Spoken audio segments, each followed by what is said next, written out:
Appeal थी कयां असां हिकु टाइम मानी खाईंदा आहियूं हिकु टाइम न असांखे मदद खपे तव्हांजी।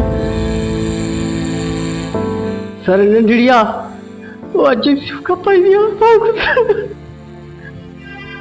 वो वक्त पायो गलत या कुछ ना है मुगे मां घर का कमाना कटण वारो मां हिकिड़ो ई आहियां। मां पंहिंजा बच्चा बि पालिया, बीमार जो थियुमि, टेस्ट वग़ैरह करायमि गिम्स में ई, मुंहिंजो गिम्स में ई इलाजु थियो आहे, बहितरीनु हुयो।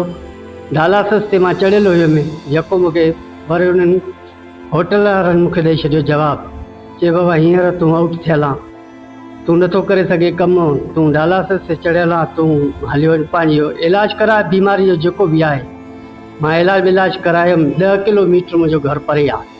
बाइक असां खां वठी ॾी तक़रीबन 700 रुपया हिकिड़े चकर जो, तंहिं मां करायमि यको, पर मां नथो पहुची सघां। मां घर जो राशन काॾां पूरी कयां या बच्चनि जो मां पंहिंजो काॾों कयां, सहारो कयां, मूंखे बीमारी जे लाइ इलाज लाइ पैसा न हुया। उन जे बावजूदि मां पंहिंजो जेको इलाजु कराए बंदि करायो में दवा ज़रिए मां हलंदो हुउमि। मूंखे दवा महांगी आहे हितां जी, ॿाहिरि स्टोर मथे था घटि में घटि 5-6 हज़ार हुजनि, तॾहिं मूंखे हफ़्ते जी दवा थी मिले। इन करे मां डायलिसिस बंदि कराए, मुंहिंजी हाणे तबियत ॾाढी तमामु बिगड़ी वई आहे।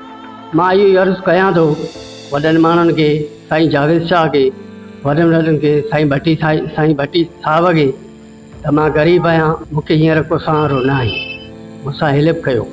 सर नंढड़िया वो अॼु खपाई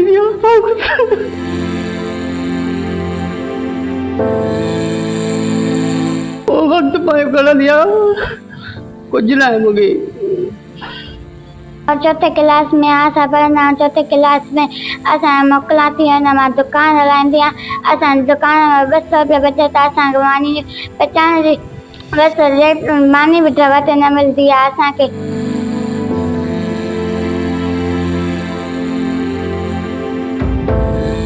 बाबा खे छा थियो? उनखे गुर्दनि जी बीमारी हुई। यस सर।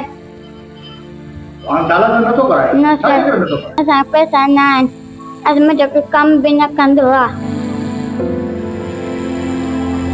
असांखे पैसा अपील थी कयां असां हिकु टाइम मानी खाईंदा आहियूं हिकु टाइम न असांखे मदद खपे तव्हांजी।